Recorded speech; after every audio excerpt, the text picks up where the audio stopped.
Hey guys, Gareth97 again, once again with some more new loot.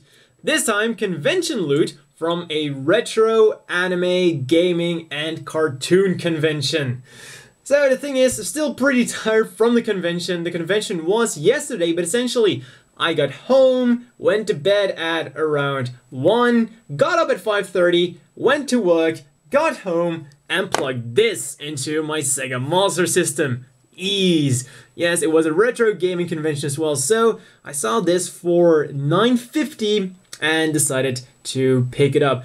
Ease is one of the few JRPGs, I think, for the Sega Master System, and oftentimes people will include this on their list of overlooked Sega Master System gems. So when I saw it for a reasonable price, I couldn't resist. Yes, it is quite damaged here. Also, it has a very sticky and very strong label on here. I'm not going to be able to remove this without damaging the Richter. So this label is just going to stay on there, and I guess it is easy.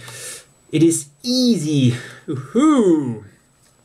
So, that's probably going to be quite easy when I have it in the other games like that or something. So yeah, overall, the game is interesting so far. I like the atmosphere, but the one thing about the game is so far I've had the feeling that well, at first it felt a bit like I didn't really know where I was supposed to go. They told me generally go to the northeast, where I had to deal with some bandits. So I went to the northeast, and apparently in the northeast there were two places. One was a village, nice village called Zepik, and the other location was the Tower of the Doomed. Guess which one I found first? So yeah, I got in there and got instantly killed. But other than that, combat system is a bit unfortunate since you just ram into things. But overall, I like the look of it. So I'm glad I picked this up for the price I did. And usually these do go for quite a bit more. And the next game I got, also Sega, the Sega Saturn Panzer Dragoon. Yeah, this is, I think, one of the best games on the Sega Saturn, and this is the first European Sega Saturn game I got. And man, I gotta say, I've heard a lot of bad things about the Western Sega Saturn boxes, cases, whatever the hell you want to call them. And I always thought, well, it's the internet being the internet. Well, these things are absolutely atrocious. They're two halves of plastic held together by a thin cardboard glued on there with the cheapest glue imaginable. Still, I got this for $17.50, so, well, for that price I was okay. Once again, that is a bit cheaper than I usually go for on eBay. Did include the manual, but, you know, I figured for that price, Panzer Dragoon for the Sega Saturn, can't really go wrong with that.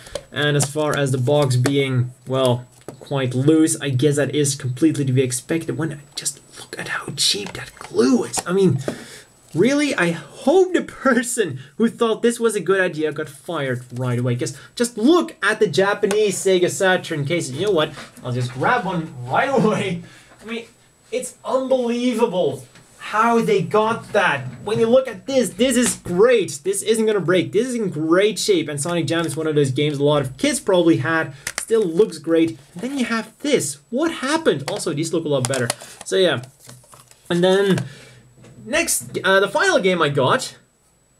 Yeah, I said it was a retro convention, and it was actually called Retro Mia Made in Asia. But yeah, not a lot of stuff there was actually all that retro, as you will find out later on in this unboxing and new loot video. So yeah, Persona 2, I think it pretty much speaks for itself. Persona 4 was awesome, so I am now trying to track down some of the other Personas. And I love the PSP. And $19.50, once again, it's not too bad of a deal. This other than, actually, I think this is probably going to be the last retro thing I found. Not really love Hina per se. Tore Hina 2. trading cards. So essentially, we've got a lot of trading cards about Love Hina, AI Nonstop, and I think I've also seen a few characters I didn't immediately recognize. So maybe some of his older work is included in here too. Whatever the case is, we get 81 normal cards, 9 peach cards, I have no idea what that means, 27 puzzle cards, I'm going to assume those are puzzle cards, we have 9 sign cards and 18 special cards. The sign cards, at first I thought maybe it's like a card of Naru, and then you have the sign of the voice actor, Yui Horie, for example, with Naru, but then I realized AI Nonstop doesn't have an anime, and therefore they couldn't really have a sign, or maybe he made up a sign for them. I don't know, I do wonder what that sign is, or maybe like signature things, like you have a character in a very signature pose, or a very signature thing that's going on, like Naru kicking the hell out of Keitaro. So I got a bunch of these packs. First I bought, there were 5 apiece, so I bought 2 for 10, and then these 5 I got for 20, because at the end of the day I realized I hadn't bought that much, because the games, other than the ones I got, and just to be sure I didn't buy this thing, I already had it, other than these, they were horribly expensive, horribly overpriced. I saw a few box Super Famicom games for 130 €130. That was ridiculous. I didn't even see any PlayStation 2 games for under 10. I hardly saw any under 15. So yeah. Now moving on with stuff that isn't that retro. Pick up a few mangas. Well, I guess Evangelion the Iron Maiden is kind of retro, but then the complete opposite of retro is the latest manga, MadeInAsia, Alchemist Path. And saw this, I instantly liked the way the character looked. She had this intriguing look about her, so I got instantly drawn in with this. I read about the backstory, and really the war thing that was going on with her getting involved really interested me, and I know that Spice and Wolf has a really good reputation, so I figured, same author, I'll pick it up. Also, when you bought 3 mangas, you got a free poster of your choice. I got a Fate Stay Night poster with Saber on it, and since this was from the author of Spice and Wolf, I figured why not get Spice and Wolf as well, because, you know, they were smart and had this there, and then Spice and Wolf as well. So we got number 1, number 2, and I picked these up at the end of the convention when we were in quite a hurry, and unfortunately I picked up one with a kinda wrongly bent cover, which is a bit unfortunate, but hey, really looking forward to how this manga is going to be. Also, I've never seen this publisher before, which seems to be made up of a bunch of unknown. So yeah, then also picked up Evangelion, the Iron Maiden 2nd. I guess you could call this retro. Picked up volume 4 because I accidentally lost convention. Picked up 5 to 7 or 8, I think, and forgot that I also needed 4. So this time I got number 4. So let's put these on here. There we go. Also got Senjo no Valkyria. Come on. And now she's in shot. So I also got a figurine of Alicia from Valkyria Chronicles. Really love the anime. Really liking the game so far. And the Sega figures are always really great quality. And this one is absolutely no exception at all. Also, it does say 29 on the box, but I got it for 25. So let's put this. You know what? Let's get her out of the box. Cut open there. Cut and cut. Oh, let's see. As I said, usually these Sega figurines are always a really great quality for the price. Let's drag her out. Oh. Knife, knife, knife.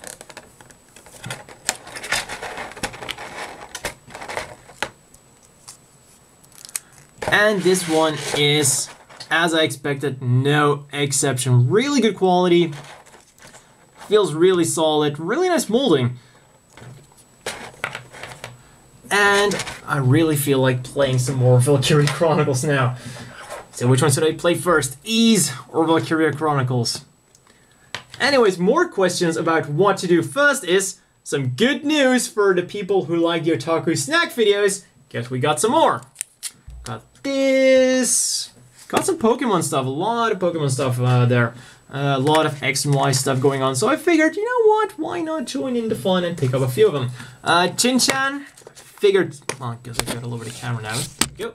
I figured, you know, with all the things that were happening a while back, I'll pick one of these up. Because I really loved the show as a kid. And it's just unfortunate that he died a while ago. So yeah. I figured I'll pick this up. It'll make a great otaku snack video. And actually, this is one of the least horrible looking ones. I'm not really looking forward to this thing and this thing, because this looks horribly chemical. And that's even something my buddy pointed out who was with me. That this definitely looked the most chemical of the bunch. And this as well. It doesn't really feel that great either. So yeah, putting that aside, then a few other things I got. Sparkling fresh watermelon. What was it? Did it just say drink? Watermelon drink and grape drink. One thing I don't like about these is they're completely clear, so I am kind of afraid that this is just very, very watery juice. And I've had a few years ago, I tried one of those vitamin water things, and that was literally just very watery juice. Very weak taste, really not that great. Like you had a soda and it went off really, really badly. The only reason I really got to was because of a joke. And the thing is, when my dad, when we have friends over, usually, and when they drink something out of a can, my dad will usually joke around, hey, don't forget to say when your can is empty, because I can't see through it. And then the joke when my mate was over, who was also the guy who came with me on this convention, he was with me on the convention. So the thing was, that the joke of the evening was that they should have cans with a see-through part on it. And when we saw these, me and my friend Amelia thought the same thing. I gotta pick up at least one of these for my dad as a joke gift. So that's really the reason I bought these. I don't think I would have gotten them otherwise. And I got these two and this melon milk thing for €5, which is actually, when you consider the price all of the other drinks we're going for at the convention, the regular soda drinks, very cheap. But this one, I mean, it's like Japan has to do everything. Well, I say Japan, but I think this was from Singapore. It said somewhere on here, if I remember correctly. Also, it's in French. And a lot of other languages, but I think this was from Singapore. Yeah, Singapore. A Singaporean melon drink. Really wonder how this is gonna be. Melon milk. Maybe it's just going to be like some juice with some milk. Really do wonder how that's gonna be. That could be very good or very bad. Then two more things. Caramel corn. Rosto peanuts. Alright, that's actually not that bad. I hadn't really read what this was. I just saw caramel corn and thought this was going to be very sweet taste. Well, this suddenly looks a lot better than I expected. And this one is with vanilla. And the guy who was selling it really recommended these. And, you know, I guess if you're going to recommend something, I might meet him again. So maybe if it is really this great, I might buy some more of these. So definitely leave a comment down below which one of these you want me to try out first for the otaku snack videos. And I think about now I could make them weekly. And the final thing is, oh yeah, some more final things I got. These bookmarks. We got another MadeInAsia and guess the store where I bought them. Well, the stand where I bought them from. Also, there's a Fate Zero manga. I think they also had the first volume of this hanging around there. Yeah, maybe I should have picked it up. Oh, I'll pick it up next convention. So yeah, those were the bookmarks. And finally, also got this button. from Rise-chan from Persona 4. As I've said with the PSP game when I showed Persona 2, I really like Persona 4. These were 50 cents a piece, and for 50 cents I figured, you know, why not? And then the final thing I quickly got to discuss, because I mentioned on Twitter that at that retro convention there was also going to be a Gundam vs. Gundam Next tournament.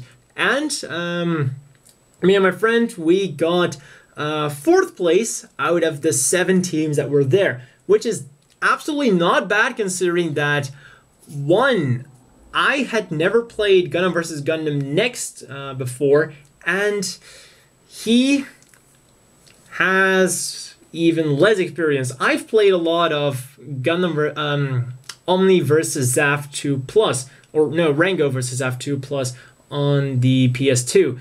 He, on the other hand, he played a few times over at my house, and usually we don't really play competitive against each other when he comes over. We usually play it with each other. He's in my team. So yeah, the thing is, 4th place I would say was really good considering neither of us were really that familiar with the game, and they were definitely, I wouldn't say really big changes, but definitely some in the way the game flow is. Gundam vs. Gundam Next is definitely quite different with the Next Dash, but that's a really cool mechanic, and I gotta say, playing the tournament definitely got me interested in the newer Gundam vs. Gundam game, so I might have to look out for those as well. Still, I had a lot of fun playing the game, a lot of fun with the tournament, so that is really cool.